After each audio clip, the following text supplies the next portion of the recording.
Ayan, bibigyan ko kayo ng tip para makatipid at the same time, mag-enjoy kayo sa inyong goal na Boracay.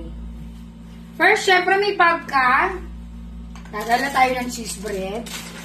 Magdadala tayo ng sardinas, ng sausage, ng chichirya, tsaka yung bulinggit namin, dadalhan ko ng kanyang chips. At hindi lang yan guys. Kung tayong tubig, alam mo na, mahirap. Mahirap ang, alam mo na, mauhaw ka sa sobrang init guys. Ayan, refill. For the refill tayo guys.